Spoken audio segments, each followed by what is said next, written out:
this is my first time meeting you face to face, but sis definitely, gave me the good game on you. And I checked out your music. The best way I could describe it, it kind of like, it feels like a cartoon. Like, I don't know, like a Proud Family. Like a Proud Family episode. Yeah, like, real shit. If I had to compare it to something. Nah, my tape is gonna be called Wizard Kelly. Well, that makes sense. Okay. Yeah. What up, world? We back for another edition of Infinite Vibes. Let's clap it up for ourselves, man. I am Moran, the man. DJ B-Lex with her rich self in the building. What's happening? What's up, brothers? Be like checking in, you know. How you feeling? I'm good, blessed, highly favored. Got some water. You know what I'm saying? You got some water? Lemon water? No, so this is actually a hydration tablet. Okay. Yeah, I take these after I work out. It's like you work out, you run, and you take one of these, and like it's like you bat the life battery. You got vitamins and stuff in it? Okay. Life, yep. You just put me down. You might have to tell me something about that. Oh, I got you, bro. I got you off camera. We ain't finna give it no free promo, but it's a brand that you can definitely shot with. But it's not about me, man. It's about you. And this interview, Slick, low-key just fell out the sky, which is why we're definitely about to show this man some love. Because one thing about Infinite Vibes, we are really, really big on getting to the party early. Yes. We really, really big on that. We done had on the show that done blew up? We done had Coil Ray, Took Off. Shoot, who else? We done have a lot of people, sis. So many. And we really do like when people show up for us. Mm-hmm. Absolutely. You know what I'm saying? So that says a lot about you. You got the call 3 hours before. Really? You ready to go. Absolutely. I mean, and it made it easy because this is where it started. Yeah. Y'all don't even know. Like, I mean, y'all probably got a glimpse of, through the conversation y'all had off camera. But this is the exact very place I recorded my first song in Atlanta. Wow. Well, why don't you go ahead and introduce yourself to our listeners, King? My name is Shadie Man, 402's finest. Shaudie Man in the building. Right. 402. So where is that? Like, what?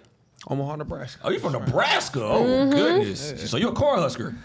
Man, born and raised. Not Cornhusker. That's the team. That's the logo. Born and raised. That's the team. Okay. Born and raised. But you been in Atlanta? Man, adopted by Atlanta. I've been here 3 years. Wow. Yeah. I wouldn't even know that because this is the way that you moving around. Like you really putting the pieces together. Mm-hmm. Shout out to TL. He the one introduced me to you. Absolutely. And I just been watching you ever since I met you a couple months ago. Dead ass. Yeah, I've been watching and seeing what you've been doing. And what has that been like? Just witnessing all the things. Cause I'm in my own body. Mm-hmm. I just post content. I make music. So I really don't even know how this shit feel or look to the outside looking in. Like, what is it? Like, it's really your sound. Because when I listen to you, like, it gives me that West Coast, like Midwest, like it kind of gives that sound that's different. And we in Atlanta, so we don't get it often. We don't have artists like you every day living this Atlanta life sounding like you. Right. So that really drew me in. I'm like, oh yeah, and it's what you talking about. You play with it. It's your style. So can you talk to us about just like how you got into the music, like your upbringing and my mom, my grandma, my cousins, they've all played a role in the taste of music that I like on my own leisure time. Right. And also the sounds that I create when I'm in front of the microphone. Mm-hmm. My grandma, I got some of those Saturday cleanup old school joints. There we go. My cousins, they introduced me to trap music. And you get what I'm saying? The Jeezys of the world. Got real generationals. Exactly. Yeah. And then my mom, she introduced me to the R&B side of things, the TLCs, the Changing Faces, some real, classics, Chris Brown, all of that. So that's amazing. She introduced me to some of those sounds and it kind of resembles, it shows up in my creativity by how many, flows I decide to play with and how many types of instrumentals I know how to approach. Certain artists are scared of certain instrumentals. You get auto-tune turn nigga on a boom bap beat, he's shaking in his shoes. Yeah. No, that's real. Because I remember this happened maybe last year. I saw a video. There was this young producer who tried to like diss boom bap producers. But somebody, like a lot of people were responding like, it's not that the beat sucked. You can't get You just don't know how to get that flow. You can't eat. Right. Nah, no bullshit. And I pride myself on rapping on anything. That's great. Very versatile. Versatile. I love that. Because today's artists, they just don't be as, it's kind of like they want to stay in the box. They want to stay in their comfort zone. My thing is I feel like I'm a generational talent. I feel like speak it. I feel like I'm the best in the world. You should feel that way. The best in the world isn't only just one genre. That's right. Big facts. The best in the world knows how to work hard. One, it's creative. It's all get out. 2. Helps and serves. 3. And rooted in God. Rooted in God. Wow. Number 1. Hold up. Let's get it. I love that. Yes. I love that. Man. So I feel like I merge all of those things. My work ethic is unmatched. My service, nobody's above service. That's absolutely right. Not. Being of service. Being of service. That's Talk right. about Exactly. that because there have been a lot of talks recently in music industry talk where you have some artists, some DJs, some producers. It's like you walk in the room with this, I'm the hottest producer in the world. I'm the hottest artist in the world. Y'all here for me. Right. But then you have some of the most successful, they walk in, what do you need? Talk about the importance of that. Absolutely. It's just about humility. Beating on your chest and saying you're the best in the world when you walk in the room is a reflection of your ego. Right. I want the people to say I'm the best. Right. You get me? From the sound of how it feels. From the artists that I touch, just with my influence. Like I have a series called Shaudie Fest. May 18th, 2025, East Atlanta Treehouse. I need y'all two there. We can pull up. Yeah, we invited. Yeah, send me the details. I got you. Yeah, for sure. Yeah. Absolutely. I need y'all there. But I damn near I grab random artists, put them on the stage in front of A&Rs from Columbia, Atlantic. People who are looking at me, Interscope. And I put them on the stage right before me. I go last. Yeah. You get what I'm saying? So it's like when I feel like I feel like I'm doing God's work. Right. You get me? I put them in the same room as my engineers, right. as my cameraman. It's people like y'all. You might be a dope artist that y'all find that night that, hey, right. we want to interview y'all. Boom, right. boom, bam. You get what I'm saying? So it's like I kind of merge all of the resources that I'm gaining for myself, bring them in one room with people who aren't as confident in their artistry. No, that's real. Who aren't as developed as I am. Yeah. You get what I'm saying? And that could inspire them to want to level up. That's right. Absolutely. It's being the solution to, because we know that's a problem. Mm-hmm. We don't have enough access. We don't have enough spotlight exposure, right? We can't. LaFace Records, how they was discovering Usher when they had showcases, they not doing it no more. So I like your approach to what we're missing. Absolutely. Mm-hmm. I feel like I'm just the missing piece in general. Mm-hmm. Like, I'm more so the only artist on some positive shit, if that makes sense. Like, wow. I be on I just show how God work in my life and my music. If y'all really like understand and dissect some of the words that I'm saying in these songs, it's a lot about giving God the glory. It's a lot about Him guiding my footsteps. It's a lot about, but I package it up in a secular format so I won't let people's tastes get in the way of the actual message. Right. Yeah. If that makes sense. You put candy in the medicine. Exactly. So why Atlanta? Like that would be my question to you, just because you went from, were you already in Omaha? Yeah, I was born and You raised was in Omaha. living there before you came here 3 years ago. Correct. What made you want to be here? So, without the internet, you'd probably never know my name or see my face. Mm-hmm. Because TikTok changed my life completely. I'm from Nebraska. Right. Think about it. There's not too many artists that very come unorthodox. out of my city. Right. Like, and respectfully, it's like, at least on some like music, hip hop shit, I'd never heard of Omaha, Nebraska until Billy. Right. Like that was my introduction. Right. That ain't trying to be funny. Right. That was my Which one? Belly, the Belly, movie with the- the Oh, that's like, a- they with the- I do think of cows and I do Yeah, think like- of farm Like, I got some animals. street niggas. Oh, No, for real. Like, yeah, like it's a very Okay. unorthodox place. so it's a small Yeah. city. So, yeah, exactly. So, with that being said, a lot of small town shit going on. Right. It's crabs in a bucket. Everybody fucking everybody. Niggas into it with their cousins. You get what I'm saying? On That's different crazy. sides of the fence, if that makes sense. And, a lot of those things go down. And me personally, I was the nigga who chose otherwise, Right. if that makes sense. One, because I was very talented in basketball. I don't know if y'all can tell by my physique. Right. I was an athlete growing up and things and whatnot. So a lot of my family members shied me away from the streets. Good. A lot of my family members breathed that life on me, like, yo, you could be different. I was like the golden child. So I wasn't lacking in the love department, so I didn't need to look elsewhere as far as a street gang to cling to as far as for a brotherhood. Right. Because I got 100 cousins. They believe in you, You right? get what I'm saying? And they already done bumped their head like that. If that makes sense. They want to ride on your behalf. Exactly. Like, That's bro, real. that's a dead end. Yeah. You shouldn't hang with these little niggas because they doing bad shit when they're not with you. You get what I'm saying? So it's like they were my protectors, my guardian angels and shit like that. And you know, I say this to say that I was close enough to see it and witness it, but I didn't indulge for the simple fact that I knew the consequences already to my actions if I did use them in that manner. If that makes sense. So how did Atlanta fall in it? Atlanta came to part where this was okay. Back to the internet thing when I was saying with the TikTok, Atlanta was my #1 market. Like this was the city that was streaming my music the most. That's interesting because people don't really know how it's important to analyze who's paying attention, who's listening, them cities. Like it's not fake numbers. No. Streaming is real. Like you get to really see. That's real data. Yeah, that is real. Nah, and I'm actually starting to like route my tour and shit like that for that. I'm gonna hit Charlotte. I'm gonna hit Seattle. I'm gonna hit all the Midwest, Columbus, you know, Detroit. You get what I'm saying? I'm gonna go back home, Nebraska, Colorado. I'm gonna go show love to those markets, those smaller markets that don't really get people to come here often. That's right. You know, but they show up in my streaming data. You know, because I'm from Nebraska. Right. If that makes sense. But Atlanta showed me the most love as far as on the data aspect, so I came down here to check it out.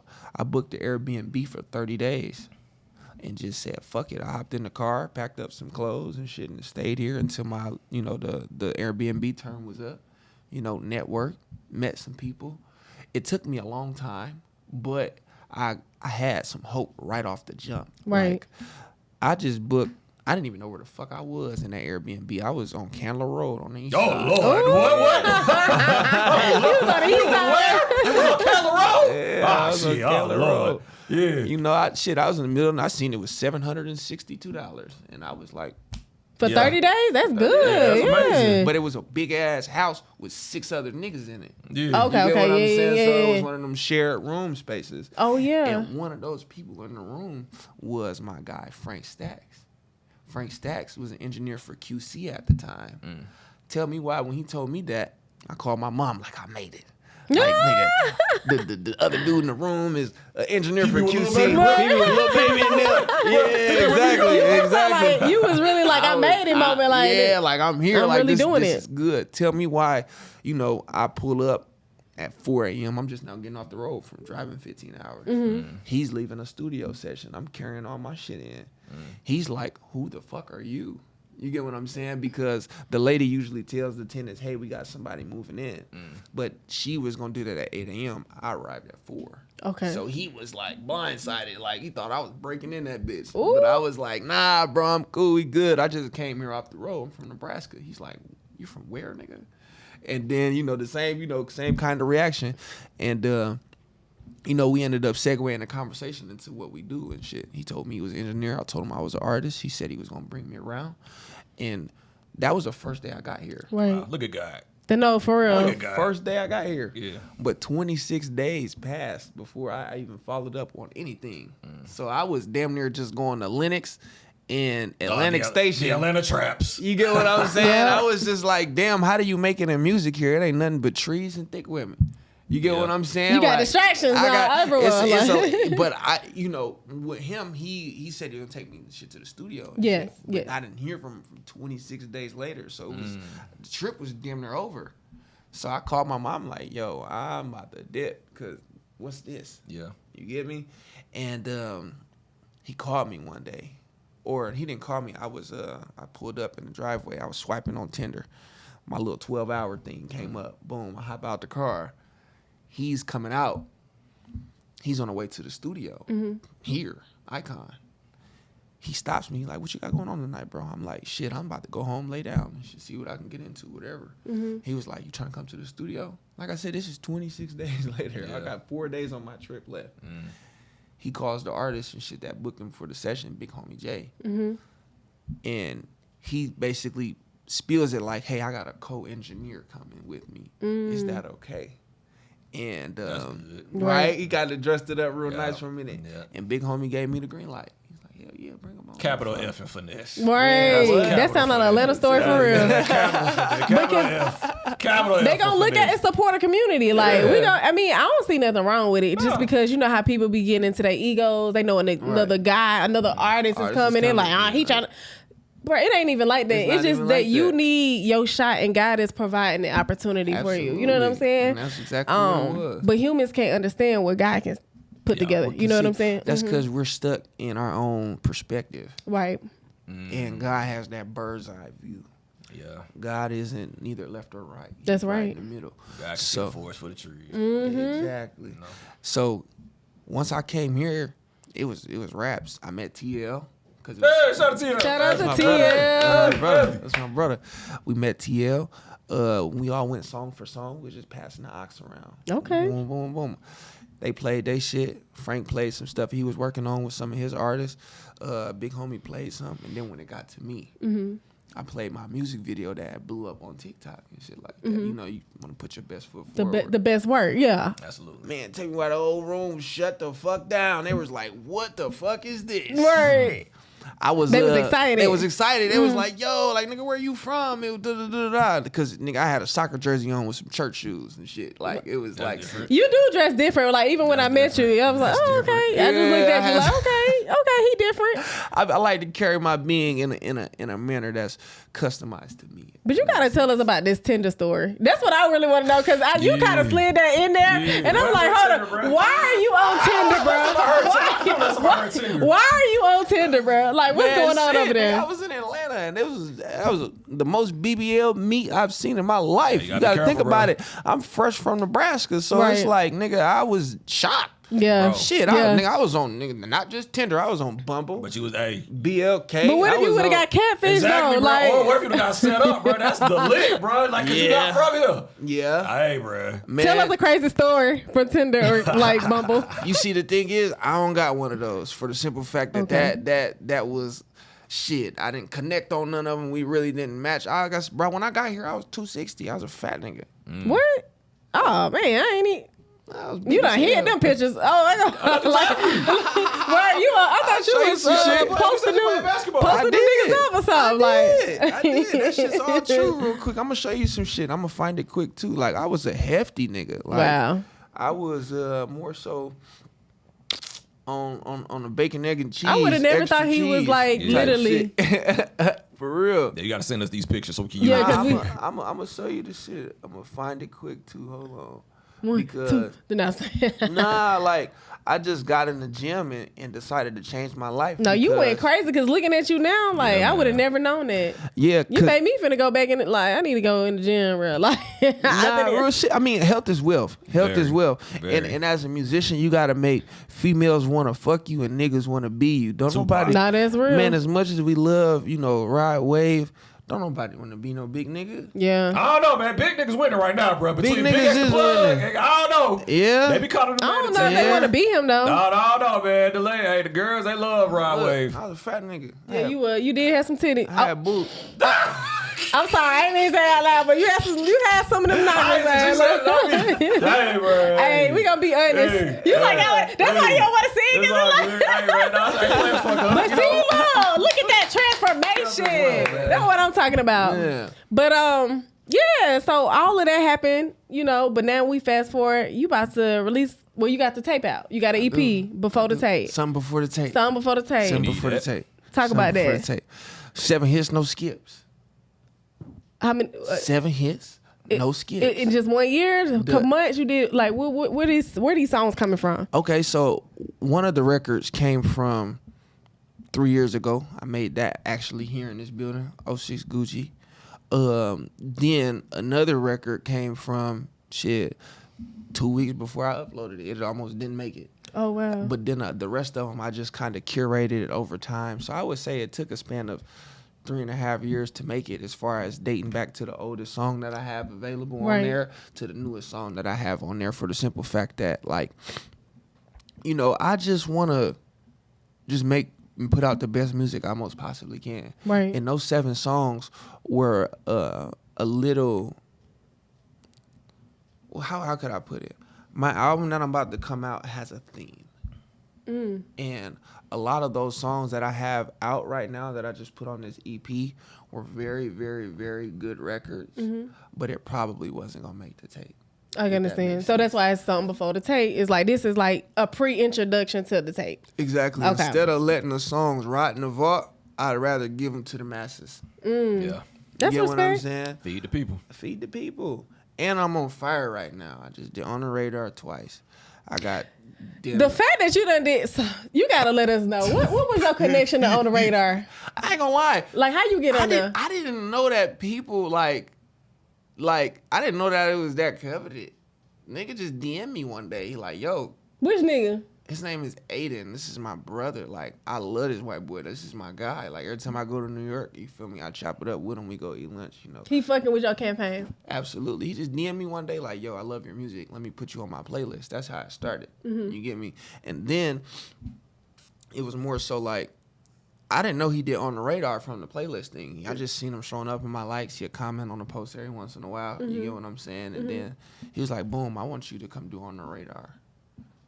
I was like, all right, bet. You know, I checked his page to make sure it wasn't like no scam or nothing like that. You just gotta give me $2,000. Right, you know they'll do that. I checked the page. I got you, bro. No bullshit. Everything checked out, you know, because it's a lot of that going on. It is. Some of my homies, some of my homies like, hey, bro, is this legit? Like, you know, nigga, I know you did On the Radar, like, but nigga, is this how I get on it? Through this guy right here. And, you know, I forward some of them things to, you know, my actual connects to him. Be like, yo, is this y'all? They be like, hell no. Tell that nigga don't send him nothing. Right. You get what I'm saying? But at the same time, it's like, you know, I've always been a firm believer in networking laterally. Right. You know, the people who you are aligned with are the people who God orchestrated y'all to be in that exact moment at that exact time. Think about this. Y'all was on the way out when I first came, or on the way in. He was on the way out. Or something like that. Say if I would have showed up 7 minutes later, probably would have missed y'all. Yeah, that's true. You get what I'm saying? So what I believe in is that the people that I come in contact with was already orchestrated from the moment I was born. Yeah. You know, any opportunity that I have was already written the moment I came out my mama's vagina. Okay. Yeah. Any success that I'm going to obtain, any desire that's on my heart was already given to me the moment I breathed my first breath. That's real. You know, so when I come into contact with people, I treat them with respect, no matter whether it's a CEO, whether it's a janitor, whether it's your manager, whether it's your coworker. You know what I'm saying? The people who you look to the left and the right of you are the people who could potentially elevate you. That's so true. Other than looking up at people who are above you and hoping that they'll throw you down a rope. Yeah. It don't work that I way. get that vibe. Because, like, even when I met him, it was just like a pleasant introduction, professional, Like cool. Issa Rae said, network across, man. One of the illest bars ever. Network laterally. She did start it because people wasn't really focusing on that. Like, they want to get to Husher. But it's like, right. Or get to the person that maybe, like, is underneath Usher that's working with people like us. Like, you know what I'm saying? Like, we can't just skip steps. Right, you know like. No, that's so important. Steps. That's so important because those people will inevitably bridge that gap. Nah, for real. That's big bars right there. Yeah. You know, like, especially if it's the right connection. Think about this. The uncle that's a crackhead junkie, he pull up to the barbecue and you his friend, they gonna instantly think you a junkie. But if it's the person that your family look up to who started that business and only come in town every once in a while and you pull up passenger with them to the barbecue, people are looking at you in a whole different light. Yeah. That's so true. Association. We just talking about, but see, the thing about that, this is my thing, and y'all let me know y'all thoughts. I don't think association determines value for you. Like, I might see you with Jay-Z, but you don't have the same value as Jay-Z. Yeah, that's not Jay-Z. You're an individual. God made you different. Entity. Yeah, you a whole nother entity. So when people use association as they should appreciate me or pay me this because I'm associated with somebody. Yeah. I don't agree with that. So y'all just let me know y'all opinion on I that. agree with you. Like, I mean, that's true. You know, it's centered. We go stay away from what it's centered on because we want to focus on you. Right. But it's just centered on, the idea of certain people thinking that they should receive certain things because of what they're around. So yeah, you might work with this rapper, this singer, but you didn't sell out the show. Right. They did. They did. You And know you just opened for them, if that makes sense. Yeah, or I don't know, you was behind the scenes, you have the sound, but just because you're affiliated with Rockefeller, like, yeah, you worked at Rockefeller, but there's a difference between you and Dame Dash. Right. You know, what you did at Rockefeller does not compare to what Dame did. Dame did, You know what I'm saying? You can't sell out thousands of seats. Absolutely. I mean, hey, Not saying you can't do it with hard work and attention and preparation, but I'm just saying today, in this moment, you can't associate that value of that person that can sell out thousands of seats with your value. Absolutely. Because you can't sell out thousands. Because it's more so your own work and your own, bricks that you've laid over time. Right. But perception is reality in this world that we live in. That's right. What you have to understand is you need to be able to weaponize the perception in a good way. That's right. So, like, I've been getting cosign from hella people, like Lamar Jackson, Shadur Sanders. I'm gonna say you got the Shadur. I saw the Shadur Sanders. Shadur Sanders. you're the reason he got drafted, damn it. Yeah.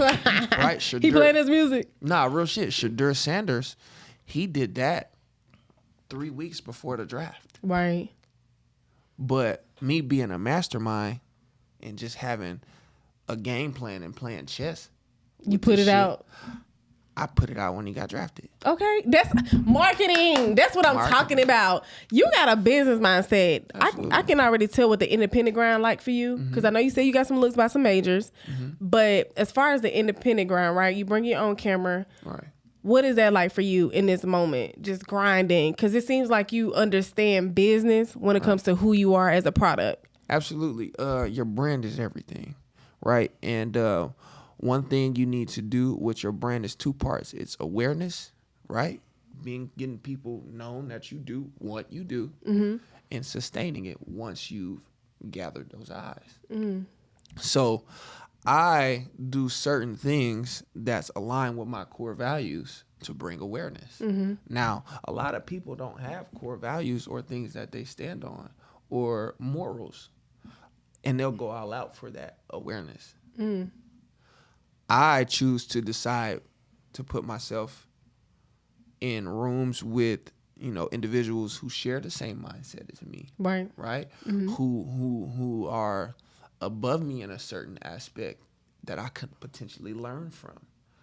I choose to showcase my personality and who I am, my knowledge, even the way that I speak could bring awareness to me because they don't know who I am, but knowledge is universal. That's right. Truth. Yeah. Truth. You can hear it once it gathers your ears, once it enters your being, And this interview alone, off of some of y'all viewers who probably never heard a song of mine, right? Right. Could take a deep dive just off of listening to how I speak. Just how I convey my spirit. That branding. So I don't have to do too much. Right. I just utilize what God has given me. See? Which is the intellect, which is the talent, which is the love. I just love people. Like, I'm an only child, so I didn't really have, too many people surrounding me coming up in my house. But my cousins were only children as well, so we was like each other's brothers.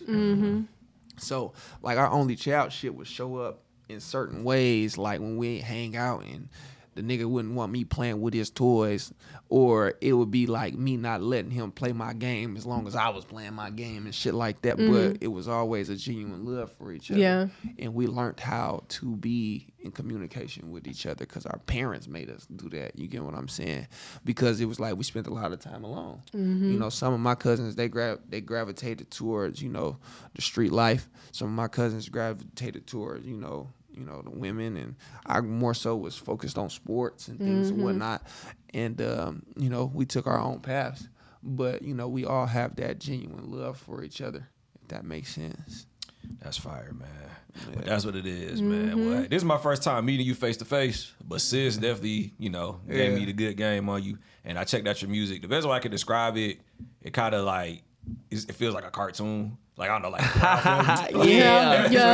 Like a Proud Family episode. Yeah, like, real shit. If I had to compare it to something. No, my tape is going to be called Wizard Kelly.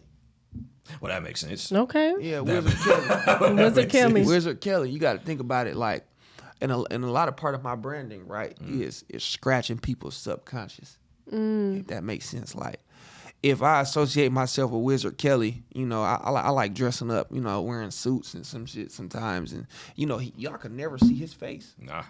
So think about an artist branding himself as Wizard Kelly. And it's like, damn, this is the face that we was looking for our whole lives. You get what I'm saying? Our whole lives we've been watching Proud Family, and this nigga is deciding to brand himself as Wizard Kelly, and he so happens to be one of the most attractive men in the world. Just because I feel that way about myself, and just because I put the work in to say the words that I'm saying. Hey, Wizard Kelly. That's on the way? Wizard Kelly, that's coming in July. Okay, so that's the tape. That's the one. Absolutely. Okay. Y'all just got the exclusive drop on the name of the tape. Wizard that's fire. Kelly. That's what it is, man. Well, thank you for pulling up. Yes. Absolutely. In closing, you know, you dropped a lot of gems. So can you just, you know, leave off with just more positive words of affirmation, man? Because you definitely dropped some gems. Okay. If it's on your heart, go chase it. For the simple fact that it wouldn't be there if it wasn't meant for you. Now, there's a time limit with that, okay? Because all of these faculties, like the expression of music, like starting a podcast, like being a content creator, right? These things flow through everyone. You know, people have some of the same desires as you, have some of the same desires as me. And if God gives you something, he wants you to use it. He wants you to utilize the tools that you have. If you're a healthy, fully able-bodied human being, you are truly unlimited. Big fact. If you got 2 hands, 2 lungs, a brain, a mouth, ears, feet, you can achieve anything. A consciousness, you can achieve anything. Limitless. Limitless. As a baby, when you first come on this earth, you are truly unlimited. Yeah. That makes sense. You only gain your anxieties, your fear, your lack, your worries as you go along. Yeah. So being able to bring yourself back to that infant state, right? Infant, infinite is kind of like damn near the same word. That's right. If that makes sense. So bringing yourself back and renewing your mind and just changing the whole perception that you may look at the world as right now. It might take you changing how you look at everything for you to actually have the success that you desire, because, you know, a lot of this, people wanted to blow up overnight, but nigga, I had to unlearn some shit. No, that's real. You have to unlearn some stuff. If they gave me $1 million when I first got here, I'd be probably broke right now. Right. That's what we talk about all the time. Yep, that's so true. You know, but so while you're waiting for your blessing, you need to be preparing your home for it. That's right. Big fact. I love that. Yeah, I love that. Like hey, dog. Absolutely. Hey, dog. Hey, that's it right there. Because I know you. Hey, we got to do a part 2 later on. Just leave it right there. We can leave it right here, but I do got 20 more minutes. So if y'all want to finish chopping it up, I got time. It just depends. We would love to, but we got a schedule. That's the only thing. Okay. But there is somebody coming I definitely want you to meet. Yes, but before you slide, please give our listeners your social media, man. Let them know how to get in contact with you. Man, Shadie Man, SHAUDIE MAN, 402's finest, adopted by Atlanta. Okay. I love this place. Like, man, this is 101. Yes. 101. You here for a reason. Absolutely. Let's get it, baby. We winning. Hey, we winning, man. Infinite Vibes. Miranda, man. Top floor B-Lex and Shaudie the man is in the building, man. Absolutely.